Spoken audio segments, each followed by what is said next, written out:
Good morning दोस्तों, आप सबका पुनीत मैथ एजुकेशन में स्वागत है। कल हमने वीडियो पढ़ी थी क्लास 10वीं की 1.1। आज पढ़ेंगे हम क्लास 10th की 1.2। तो आप बोर्ड पर देखो, कक्षा 10th एक्सरसाइज 1.2। आपको बोर्ड पर सवाल मिल जाएगा। उसमें पहला सवाल क्या कहता है, देखो कि हमारा पहला सवाल कह रहा है कि सिद्ध कीजिए कि रूट 5 एक अपरिमेय संख्या है। हमें क्या करना है, सिद्ध करना है कि रूट 5 एक अपरिमेय संख्या है। तो सिद्ध करना है कि रूट 5 एक अपरिमेय संख्या है। तो इसके लिए आप सॉल्यूशन देखो कैसे करना है। इसको बहुत ही आसान मेथड से सोल्व करेंगे। सबसे पहले क्या करो कि अपन को जो रूट 5 दे रखा है कि यहां पर मान लो कि रूट 5 एक क्या है, परिमेय संख्या।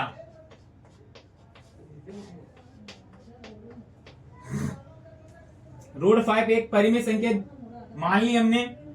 उसके आप फिर रूट एक परिमेय संख्या है, तो इसे ऐसे दो पूर्णांक आर व एस,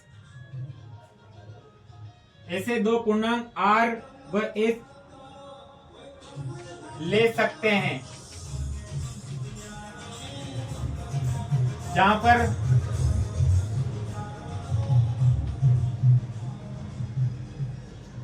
पर क्या बोल रहा है ये अपन से कि जो अपना एस है ना वह नॉट इक्वल टू 0 होना चाहिए। क्योंकि एक परिमेय संख्या की डेफिनेशन होती है कि P अपॉन Q, जहां पर Q क्या होता है, नॉट इक्वल टू 0।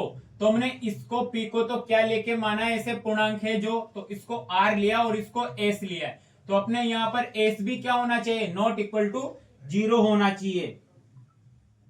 तो हम इसे किस फॉर्म में लिख सकते हैं, हम इसे लिख सकते हैं कि रूट 5 बराबर R अपॉन S।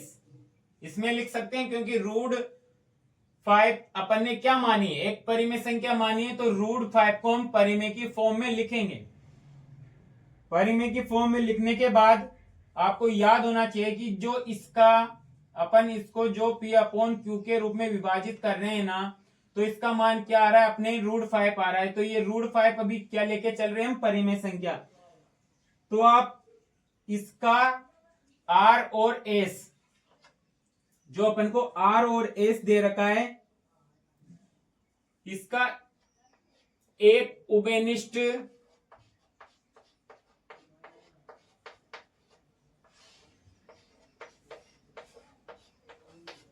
गुणनखंड, उभयनिष्ठ गुणनखंड,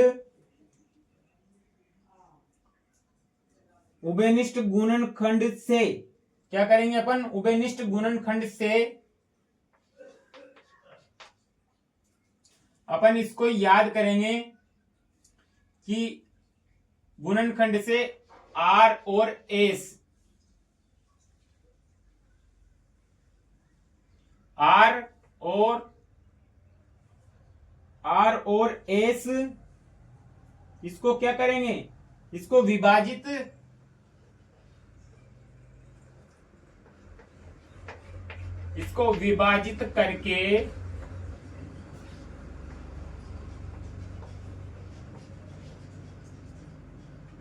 करके root 5 upon A upon B प्राप्त कर सकते हैं। क्या कर सकते हैं अपन को, R और S का एक उभयनिष्ठ गुणनखंड से, एक के अतिरिक्त, एक उभयनिष्ठ नहीं है यहां पर देखो एक के अतिरिक्त आएगा।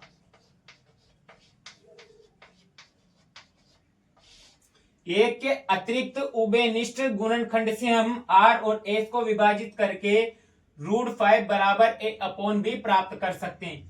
ये बात समझ में आ गई आपको। अब इसके आगे देखो आप, यहां तक अच्छी तरह समझ में आ गई। तो हम इसको क्या, थोड़ा थोड़ा जगह कम है अपने पास, तो इसको हटा देंगे।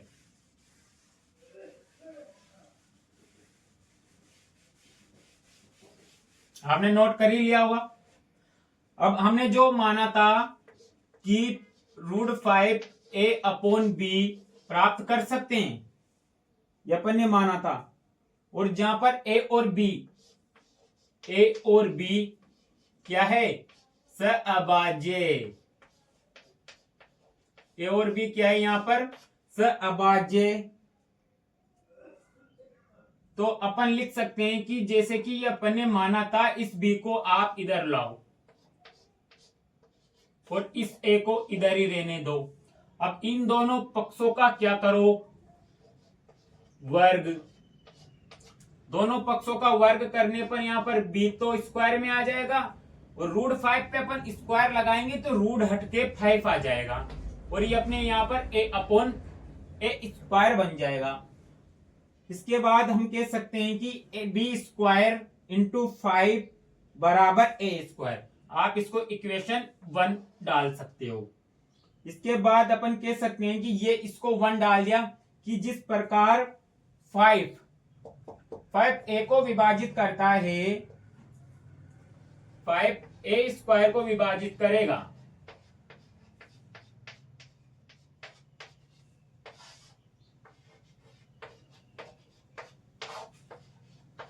विभाजित करता है। तो आपने पढ़ी होगी कि प्रमेय 1.3 के अनुसार हम इस बात को कह सकते हैं कि जिस प्रकार 5 ने a² को विभाजित किया है, उसी प्रकार 5 a को भी विभाजित करेगा।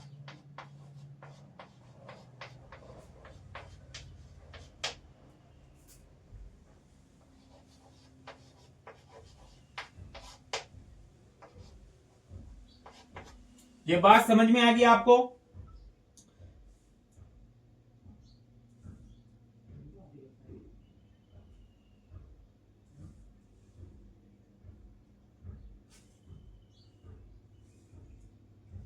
विभाजित करेगा।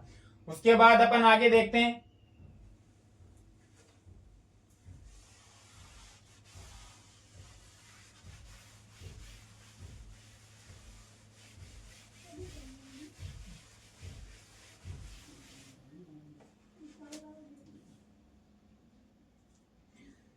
हमने बोल दिया था कि 5 a को भी विभाजित करता है ना। 5 a को विभाजित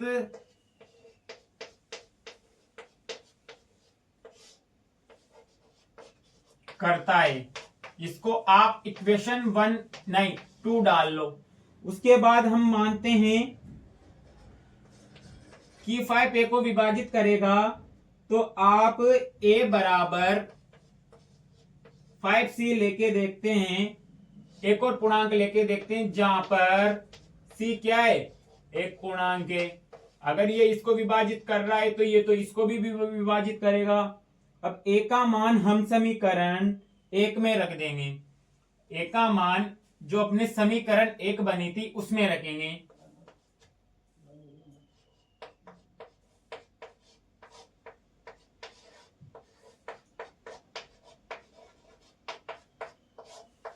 रखने पर तो अपने पास समीकरण एक क्या थी, b² बराबर 5c²। तो यहां पर क्या आ जाएगा अपने 5b² बराबर 25c²। 5 से 25 कट ही जाएगा। उसके बाद हमारे पास बचेगा कि b² बराबर 5c²। यहां पर भी हम उसी प्रमेय के अनुसार कह सकते हैं b² बराबर 5c²। तो यहाँ पर वही कंडीशन लगेगी कि जो 5 है ना, जो अपना 5 है वो किसको विभाजित कर रहा है, यहाँ पर b को विभाजित करेगा। ठीक है, पूरा लिखता हूं मैं।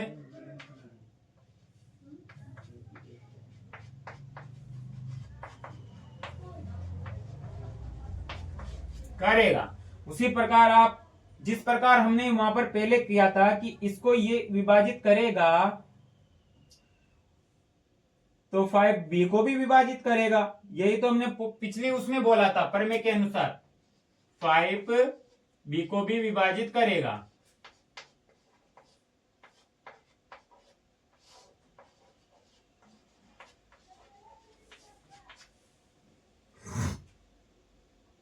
तो आपने ये सब चीजें देख ली, इसको इक्वेशन नंबर 3 डाल दो।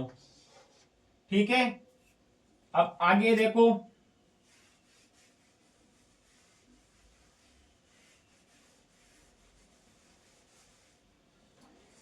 कि जो हमारे इक्वेशन 2 और 3 है,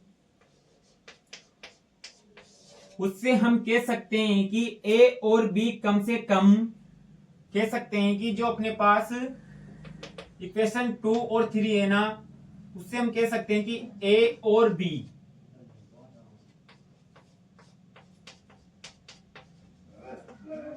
कम से कम एक उभयनिष्ठ, हमने बोला था उभयनिष्ठ गुणनखंड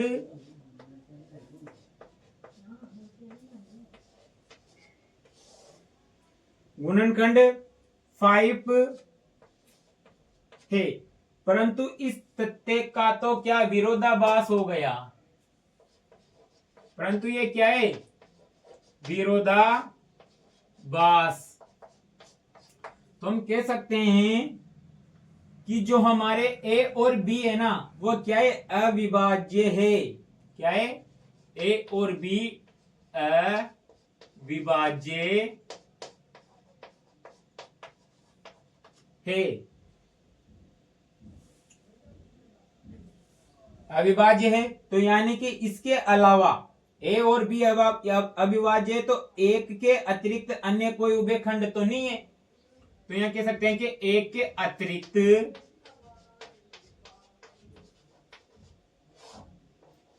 अन्य कोई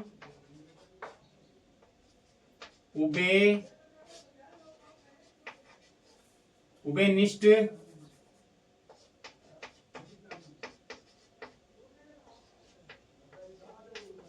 गुणनखंड नहीं है।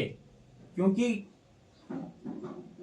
हम इसलिए कह रहे हैं कि उभयखंड नहीं है, अतः हमारी कल्पना गलत हो गई। हम अपने माना था ना कि रूट 1 सिद्ध किया था, तब हमने माना था कि रूट 5 एक क्या है, परिमेय संख्या है। तो परिमेय संख्या है तो फिर अपने पास तो a और b, जिस प्रकार r और s का मान एक परिमेय संख्या है, तो उसका मान भी तो परिमेय आना चाहिए। हमने माना था कि a और b क्या है, परिमेय है, तो इसका मान भी क्या आएगा, परिमेय ही तो आएगा। तो हम कह सकते हैं कि जो अपना रूट 5 था ना, वह एक अपरिमेय संख्या है। यहां देखो, रूट 5 एक अपरिमेय संख्या है। तो ये हमारा क्या हो जाएगा, सिद्ध हो जाएगा। इसी प्रकार इस प्रश्नावली में कुछ, तो हल में आप इसको मान सकते हो कि 3 + 2√5 एक परिमेय संख्या है। परिमेय संख्या मान सकते हैं।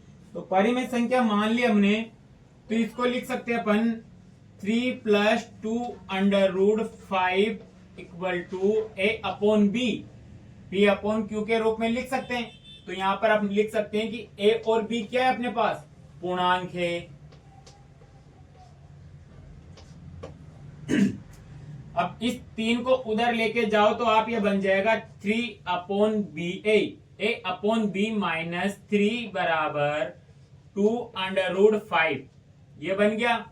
अब इस 2 को इसके नीचे लेके आ जाओ तो a/2b माइनस 3/2 इक्वल टू √5। अब इधर देखो, यहां तक बात समझ में आ गई। हमने इसका पक्षांतरण किया और कुछ भी नहीं किया। अब इसमें आप एलसीएम ले लो तो √5 बराबर a-3b/2b यही आ गया। तो अपन ने पहले मान ही रखा है कि a और b क्या है, पूर्णांक है। तो ये जो मान आया है ना, ये मान अपना क्या होगा, किसके फॉर्म में आया, ये फॉर्म आई अपने पास p/q के रूप में, यानी कि परिमेय संख्या के रूप में फॉर्म आई है। तो इसको हम परिमेय तो कह सकते हैं, बट परिमेय संख्या का मान भी तो परिमेय संख्या ही होगा। अगर ये अपॉन में है, आप इसको सोल्व करके भाग देके एक नॉर्मल संख्या भी प्राप्त करते हो तो इसकी जो वैल्यू आएगी वो परिमेय आएगी। पर यहाँ पर √5 क्या है, एक अपरिमेय संख्या होती है। तो हमारा कथन क्या हो गया, गलत। हमने जो माना था ना वो गलत हो गया। तो हम इसलिए कह सकते हैं कि 3 + 2√5 एक क्या है, अपरिमेय संख्या है।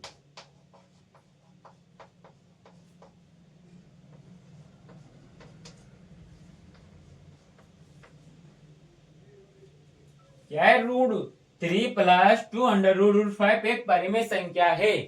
तो दोस्तों, आपको वीडियो अच्छी लगे तो चैनल को फॉलो करें और इसी प्रकार से आपको प्रत्येक क्वेश्चन की वीडियो यूट्यूब पर मिल जाएगी। प्रत्येक क्वेश्चन उसमें एक एक अच्छी तरह से समझा रखा है। तो आप वीडियो को, लिंक डला हुआ है फेसबुक पर वीडियो पर, तो आप वहां जाके विजिट कर सकते हैं यूट्यूब पर। धन्यवाद।